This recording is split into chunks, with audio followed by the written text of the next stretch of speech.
tulad ng ating ine-anunsyo kanina, isa sa ating panauhin para sa araw na ito, walang iba kundi ang tagapagsalita ng Philippine National Police, si Colonel Jean Fajardo. Good morning, Colonel Fajardo, ma'am.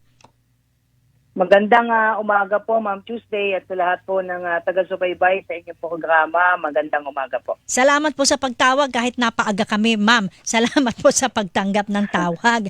Ma'am, Okay lang isa po. po sa gusto nating makakuha ng update sa inyo. Ano po? Nito pong nakalipas na isang linggo ay nag-anunsyo ang Malacanang na binito ni Pangulong Ferdinand Marcos Jr. yung PNP Reform o Reorganization Bill. Ano po ba ang initial reaction dito ng PNP?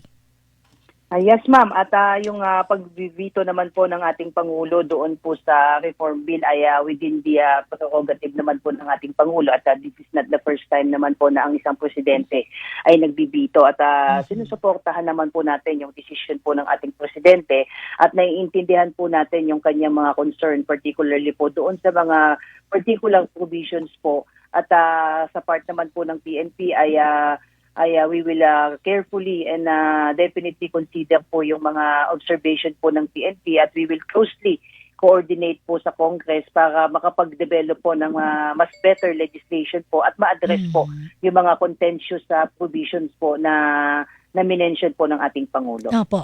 Ma'am Jean, mayroon pong isang punto doon si Pangulong Ferdinand Marcos Jr. na kabilang doon sa probisyon ng panukalang batas kung saan sabi niya parang baka hindi kasi akma yung magiging sitwasyon sa pasweldo ng mga bagong pasok na pulis. Itataas, nakalagay po doon sa reform bill na itataas sa salary grade 21 yung sa entry level ng pulis. Magkano po ba ngayon sa kasalukuyan as compared to doon sa nasa panukalang batas na salary grade 21? Ano po ba ang salary grade ngayon ng mga entry? Ang nangyari po kasi, Ma'am Tuesday, just to give you background, bago po ang Philippine National Police Academy po, particularly yung po yung na-mention po doon, yung ating mga kadete, ay dati po ang may hawak po ng PNPA, yung Philippine Public Safety College. However, kung matatandaan mo po, Ma'am, ay napapunta, nasa pailalim na po ang PNPA po sa Philippine National Police. Kung ang nangyari po doon ay isinama po doon sa reform bill na magiging appointment po nila ay magiging permanent na po, hindi po katulad noon parang nung nasa PPSC po sila, parang ang category po nila ay parang mga JO lamang po, job order. So ang kanilang rango po, Ma'am Tuesday, ay hindi po sila lieutenant at hindi rin po sila Executive Master Sergeant o yung dating SPO po. So nandun po sila sa pagitan. Ang Executive Master Sergeant, Ma'am Tuesday, ang salary grade po niyan ay 19. Yung lieutenant naman po ay 22. So dapat nandun po siya sa either 19 or 20. Pero kung titignan mo, Ma'am, yung salary grade ay wala pong 19 at 20 doon po sa ating salary grades po natin. Since magiging sakop din po tayo ng Civil Service Commission. So, ina-harmonize po natin na doon sila mailagay. So, yun po yung mga contentious issues, Ma'am, na papag-aralan po na to also observe yung mga existing civil service policy po at the same time yung PNP po. But ina-acknowledge po, Ma'am Tuesday, ng PNP po yung observation po ng ating Pangulo, which one of the factors kung bakit binito po itong PNP reform bill po. Ayun. Isa pa dito, Colonel Jean, ano po, yung provision daw po ng na parang institutionalize yung ibang posisyon dyan sa loob ng PNP. Ang sabi ng Presidente, mukhang magiging taliwas ito doon sa kanyang right-sizing policy. Baka daw magdoble-doble lamang yung mga opisina sa PNP, dadami pa yung personnel.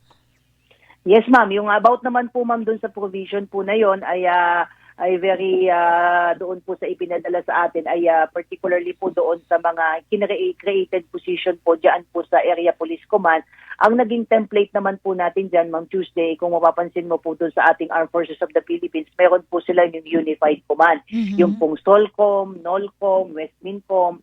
So we also created the same positions po para pagka may mga police operations po na nagko-cross po ng mga regions, may isa pong unit na nag-harmonize po ng mga police operations in terms of police security and even public safety concerns. But then again, sabi nga natin na Ma'am Tuesday, we will go back to the drawing board at pag-aaralan po itong sinasabi. At we agree po dun sa sinasabi po ng ating Pangulo na dapat po talaga ay right sizing at streamlining. And in fact, yan po yung ginagawa po natin na po ngayon ng ating Chief PNP na kung bakit po tayo nagda-download ng ating mga kapulisan sa baba dahil nga baka may mga redundant positions na po at po pwede naman po dito sa National Headquarters ay yung mga hindi na kailangan magkaroon ng counterpart positions sa mga regions, sa probinsya para ma-streamline dahil ang objective po talaga ay magkaroon tayo ng mas maraming pulis natin on the ground na makakatuwang po natin sa pagpapatrol po. Yun. In general, Colonel Fajardo, ma'am, itong pagkakavito ng presidente dito sa PNP Reform Bill, makakaapekto kaya ito ba, ma'am, sa moral ng PNP? Hindi po ma'am, hindi po ito makaka-apekto at sabi nga natin we remain committed po sa ating tungkulin po at sabi nga natin na we don't even want to consider it as a setback. Sabi nga natin, this is a good opportunity for the PNP to really take a second look doon sa ipinapropose pong PNP reform bill at katuwang po natin ang Congress po dyan. Uupo po tayo. Anyway ma'am, meron naman po tayong PNP Legenda Oversight Committee na makakatulong po ng PNP at huwag pong mag-alala yung ating mga kababayan ay patuloy po tayo. Ang PNP naman po ay isang professional na organization at yun naman po ang aasahan po natin sa ating kapulisan. Kumbaga, paplantsahin lang muna natin ulit. Ano po, yung panukalang batas. Doon sa forma na pwede ng katigan ni Presidente tapos i-refile na lang ulit. Tama po ma'am, hindi naman po precluded ang inyong PNP na mag-file po ng panibagong version po at syempre kuhihingi po talaga tayo ng tulong sa Congress at Senado para ma-push po itong ating reform bill. Of course, doon po sa mga contentious provisions ay uupuan po natin yan doon sa ating mga provisions na dapat ayusin po. Ayun. At least ano pa naman, hindi naman nagsasara rito ang lahat, hindi di ba ma'am? Kailangan lang ng improvement doon sa panukalang batas. Yes po ma'am at sabi ko nga po ma'am ay bukas po ang PNP sa pakikipagdialogo sa ating pong mga mambabatas para po maisulong po itong reform bill at maiayos po yung mga ibang mga provisions po na navito po. Yes. Alright. Another topic ma'am na gusto kong nating hingan kayo ng konting paliwanag. Ano po? Siguro naman narinig din ninyo yung declaration ni Vice President Sara Duterte kamakailan na hindi siya makaka-attend o hindi siya a-attend ng State of the Nation address ni Pangulong Ferdinand Marcos Jr. at idideklara niya yung sarili niya bilang designated survivor. Although in jest nga daw po ito, pabiro. Paano po ninyo tinatrato itong ng pambansang pulisya, itong pahayag na ito ng Vice Presidente? Well, on the part of the PNP, Ma'am Tuesday, ay hindi na po tayo magko-comment kung ano man po yung naging pananalita po ng ating Vice Presidente. But sa atin po ay patuloy po tayong naghahanda at all systems go na po tayo. Almost a week na lang po at ating zona. Nakahanda po tayo. Ano mga banta po ang ating nasasagap. But sa ngayon po, wala naman po tayong seryosong banta sa seguridad, maging pong sa zona po. At handang-handa po ang inyong pambansang pulisya. Katuwang po yung ating sandatahang lakas, pati na rin yung Philippine Coast Guard. At kamakailan nga, last week nga po ay nagsagawa po tayo ng Joint Peace Security and Coordinating Meeting para nga po mas lalong mapalakas at mapaghandaan kung ano man po itong mga security concern na hatin pong nasasagap po. Ayun, isa nga yun sa itatanong ko sa inyo, kung meron ba na banta na natatanggap kayo, impormasyon laban sa Pangulo o kaya sa seguridad ng bansa. Sabi nyo nga kanina, wala naman. Wala, ibig sabihin ba nito, Colonel Fajardo ma'am, walang dahilan para mag-alala ang publiko?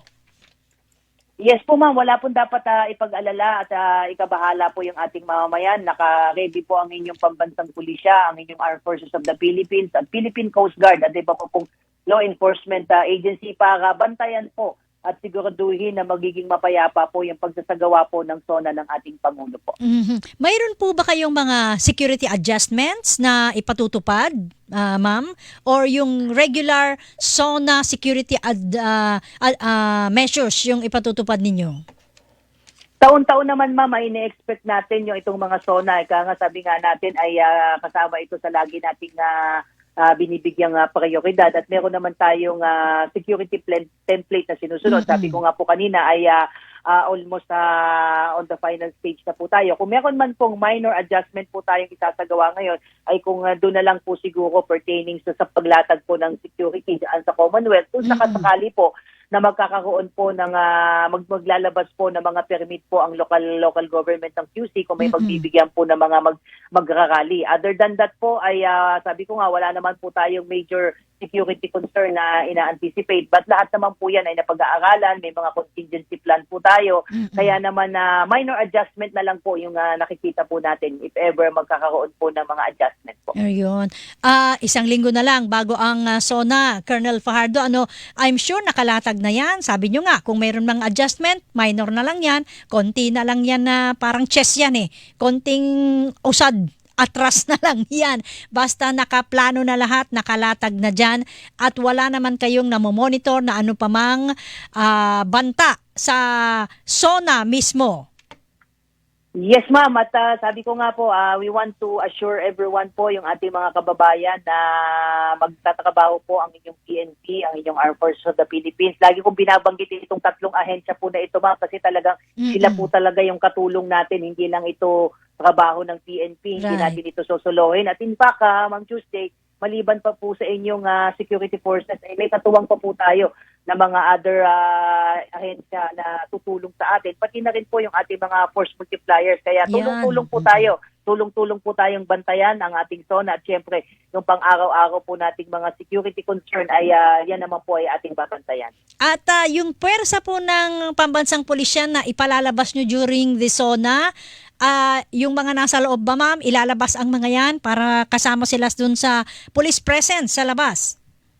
Yes, ma'am. Doon pa lamang po, ma'am, sa kapaligid po, dyan po lang sa Quezon City area, mga more or less nasa 5,000 to 6,000 na po ang i-deploy po natin dyan. At sa kabuuan po ay nasa around 22,000 po yung ating i-deploy. At i-activate din po natin na Ma'am Tuesday yung tinatawag po nating Manila Shield kung saan yung ating pong mga malalapit na probinsya at rehiyon katulad po ng Central Luzon at Southern Tagalog po ay tutulong po para bantayan po yung ating mga border controls to make sure po ay magabayan din po yung ating mga kababayan na papasok at lalabas po ng Metro Manila po. Ayun. May isa pa akong nabasa o narinig at nakita sa telebisyon nitong nakalipas na isang linggo. Dati-rati kasi wala namang ganito, ma'am. Yung magsusunog ng effigy ba? Ngayon mukhang pagka may nakitang nagsunog daw ng effigy ay ikukulong na o aarestuhin, ikukulong, kakasuhan. Yung mga dati yata kasi naman na mga ganyang mga insidente, wala namang ganun, ma'am. Naglabas na po, ma'am, ng guidelines po ang QCPD at nagsabi na rin po sila, may mga advisories na po sila na dinidiscourage po nila yung pagsusunog nga po ng effigies dahil nagsabi po sila, kung meron man po tayong makikita po ng pagsusunog, ay maaari pong may kaharapin po silang kaso po, lalong-lalo na po yung violation po ng Batas sa Pambansa 880 kung saan malinaw po doon na nakasaad na bawal po ang pagsusunog ng anumang object sa daan. At ito po ay pwede pong sampahan po ng kaso po. Alright. With that, Colonel Jean Fajardo, ma'am, salamat po sa pagtanggap ng aming tawag at sa uulitin po ulit. Siguro bago mag-SONA, ma'am, tawagan ka ulit namin. Ano po? Yes, ma'am. At always available para sa inyo, Ma'am Tuesday. Maraming salamat po sa pag-imbita po. Salamat po. Mga kapuso, ang nakausap po natin ang tagapagsalita ng Philippine National Police, walang iba kundi si Police Colonel Jean Fajardo. Hinihilingan, walang Pinoy.